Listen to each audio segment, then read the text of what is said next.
सिर्फ वही मेरा अंदरों सोच हैगी सी थॉट, मतलब कि मैं कह चलो ठीक गुस्सा किसी ਨੂੰ ਆਂਦਾ ਤੇ ਜਾਇਜ਼ ਹੈ, ਕਈ ਵਾਰੀ ਆਣਾ ਚਾਹੀਦਾ ਹੈ, ਮਗਰ ਉਸ ਗੁੱਸੇ ਨੂੰ ਇੱਕ ਲਿਮਿਟ ਦੇ ਅੰਦਰ ਆਦਮੀ ਕਰਕੇ ਕੰਟਰੋਲ ਕਰਕੇ ਨਿਪਟਾ ਦੇ।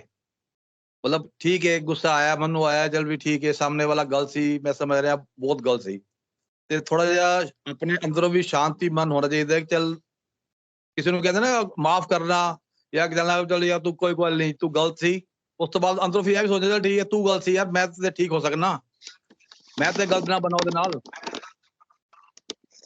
ਤੇ ਉਹਨੂੰ ਗੁੱਸੇ ਥੋੜਾ ਕੰਟਰੋਲ ਵੀ ਕਰਨਾ ਚਾਹੀਦਾ, आना चाहिए। जिस बंदे को गुस्सा है उन्हें कंट्रोल भी करना आना चाहिए कि हाँ भी मैं गुस्सा किया है ते मैं बहुत अच्छी बात करी है, तो कंट्रोल आना चाहिए।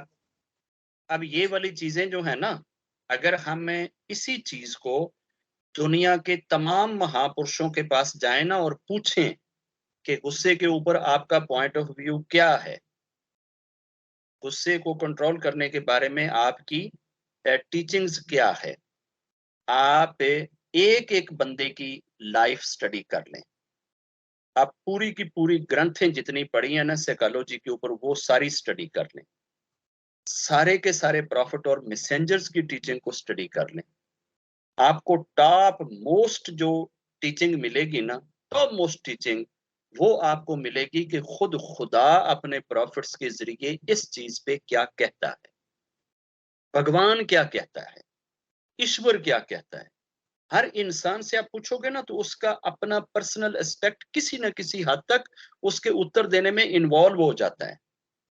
ईश्वर ये कह रहा है कि अगर दुनिया में कोई इंसान आपके साथ ज्यादती कर ले, आपके साथ जुल्म करे और आप हक पर हों, आप हक पर हों, हक पर होने के बावजूद आप खामोश हो जाएं, हक पर होने के बावजूद आप उस जालिम को माफ कर दें, अगर ऐसा आप कर लेंगे और मेरे दरबार में आएंगे तो मैं आपकी सारी की सारी खताएं, सारी की सारी खताओं के ऊपर मैं आपको माफ करने वाला बन जाऊंगा, मैं आपको बेगैर हिसाब किताब के स्वर्ग में जगह दे दूंगा अगर आप दुनिया में ये रवैया अपनाकर आ जाएं मेरे पास।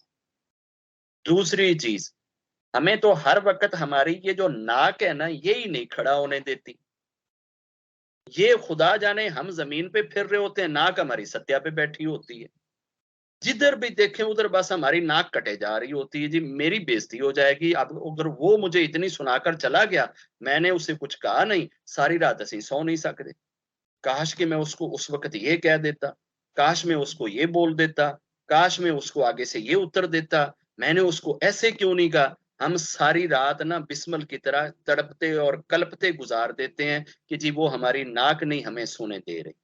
रब क्या कहता है इस चीज पे? रब ये कहता है कि अगर तुम्हारे साथ कोई शख्स ज्यादती करता है, कोई शख्स जुल्म करता है और आप हक पे होने के बावजूद सिर्फ उस रोले को खत्म करने के लिए उसके आगे हाथ जोड़ देते हैं और उससे क्षमा मांग लेते हैं कि भैया मुझे माफ कर दे, माफी उसे मांगनी चाहिए, गलती उसकी है, खता उसकी है, लग्जश उसकी है, मगर आप सिर्फ और सिर्फ शांति के लिए, पीस के लिए, अमन के लिए कि यार ये मामला आगे ना बढ़े, बहुत सारे लोगों की जिंदगियां ना इफेक्ट हो जाएं, आप उस जालिम के आगे हाथ जोड़ के कहते हैं कि भैया मुझे माफ कर दो, मैं आपके साथ नहीं झगड़ना चाहता, मैं आपके साथ ये ढंढोरा और नहीं खींचना चाहता। रब कहता है आप ये काम करके मेरे पास आ जाना, जितनी आपकी इज्जत में कमी होवे ना वो आकर मेरे से ले लेना। खुदा कहता है उस बंदे को कि अगर तेरी इज्जत में कमी आ जाए हक पर होने के बावजूद किसी से माफी मांगने में, तो जो तेरी इज्जत घट जाए वो आकर मेरे से ले लेना। इज्जतों का असल मालिक खुद खुदा है, इज्जतें देने वाला खुद खुदा है, इज्जतों का वकार और मेरिट मुअय्यन करने वाली जात सिर्फ रब की है, ईश्वर की है। दुनिया में कोई इंसान आपको इज्जत नहीं दे सकता। इज्जत का स्टेटस, इज्जत का ओरिजिन वो सिर्फ और सिर्फ परवरदिगार के हाथ में है।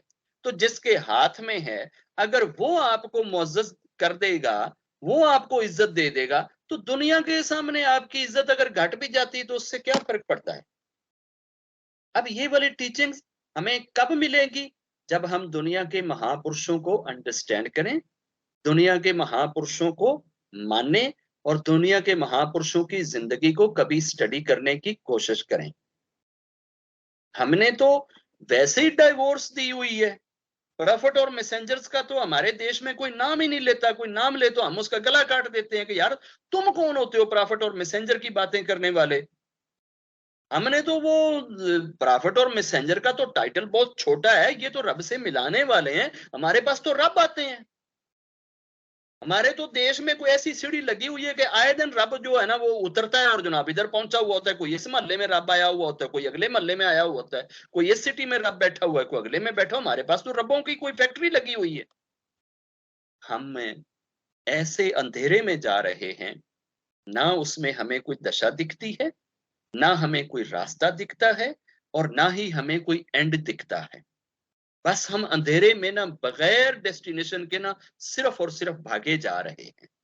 काश के हम थोड़ी देर के लिए ना को शांत करके फिर दुनिया के महापुरुषों के बारे में सोचे और समझे, तो फिर हमें समझ आएगी कि अच्छा यार जीसस जी की टीचिंग्स क्या हैं, मोसेस जी की टीचिंग्स क्या हैं, नूह जी की टीचिंग्स क्या हैं, अदरीस जी की टीचिंग्स क्या हैं, जोसेफ जी की टीचिंग्स क्या हैं, प्रॉफिट मोहम्मद जी की टीचिंग्स क्या हैं, अदरीस जी की टीचिंग्स क्या हैं, इब्राहिम जी की टीचिंग्स क्या हैं। अगर हम इनकी टीचिंग्स को देखेंगे तो हमें जिंदगी को संवारने और जिंदगी को गुजारने के करोड़ों तरीके मिल जाएंगे। और ऐसे ऐसे मेरिट ये दुनिया में छोड़ कर गए हैं कि हम तो उन मेरिट के बारे में सोच भी नहीं सकते कि इतना हाई मेरिट क्या हम अपनी जिंदगी में कभी ला पाएंगे, क्या हम अपनी जिंदगियां इस मेरिट के ऊपर गुजार पाएंगे। तो जो असल टीचिंग्स ईश्वर ने इंसान के लिए दी है वो वाली टीचिंग तो वाया मैसेंजर्स और प्रॉफिट्स आनी है, वो तो हमने ली को नहीं है, उसको तो हमने साइड पे रखा हुआ है। हम मानते ही नहीं है कि दुनिया में कोई प्रॉफिट और मैसेंजर का वजूद रहा है और इनके जरिए रब इंसानों तक टीचिंग्स पहुंचाता रहा है।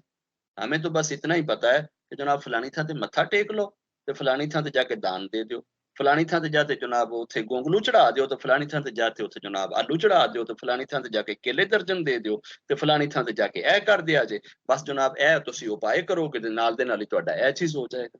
टीचिंग्स जिंदगी कैसे गुजारनी है ये जाने भला, इस चीज से कोई कंसर्न नहीं है। हमें आज तक यही नहीं पता कि किसके क्या क्या राइट्स हैं। जब तक किसी के राइट्स को ही आप नहीं जानते कि यार दूसरे बंदे के राइट्स क्या हैं, तो आप जस्टिफिकेशन किस चीज पे करेंगे? क्या हमें किसी ने आज तक ये राइट्स गिनवाए हैं कि आपके ऊपर आपकी माँ के राइट्स क्या हैं, आपके ऊपर आपके पिता के राइट्स क्या हैं, बड़े भाई के राइट्स क्या हैं, छोटी बहन के राइट्स क्या हैं, बेटी के राइट्स क्या हैं, पत्नी के राइट्स क्या हैं, पति के राइट्स क्या हैं? हम में से हर शख्स सिर्फ दूसरों को आरोप लगाने के पीछे पड़ा हुआ है। इसने ये नहीं किया, इसने ये नहीं किया, इसने ये नहीं किया, इसने ये नहीं किया। क्या हमने अपने राइट्स सारे पूरे कर दिए? अगर हम अपने राइट्स को पहले फुलफिल करें और फिर किसी के अंदर कोई कमी कजी रह जाए तो हम बात करते हुए भी अच्छे लगे। हमें तो बस दिन रात वो यही होता है कि जनाब फलां ने ऐसे नहीं किया इस वजह से मुझे गुस्सा आ गया, फलां ने ये नहीं किया इस वजह से मुझे गुस्सा आ गया।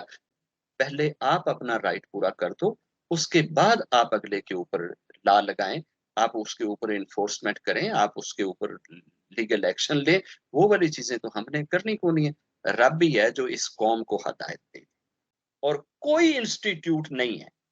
इस वक्त आपके जितने सो कॉल्ड बड़े बड़े गुरु बैठे हैं जो 40-40 दिन के आपको जो ना मुख्तलिफ कोर्सेज चला रहे हैं, मुझे कोई एक जगह पे दिखा दें कि जहां आपको how to spend a life सिखाया जाता हो, कोड ऑफ कंडक्ट सिखाया जाता हो। आपके सामने किसी को जिंदगी के तौर पे एक सैंपल के तौर पे कोई बतलाया जाता हो कि जनाब ये है सैंपल, ये है मेयार और इसको आपने फॉलो करना है। ये चीजें हैं ही नहीं हमारे पास।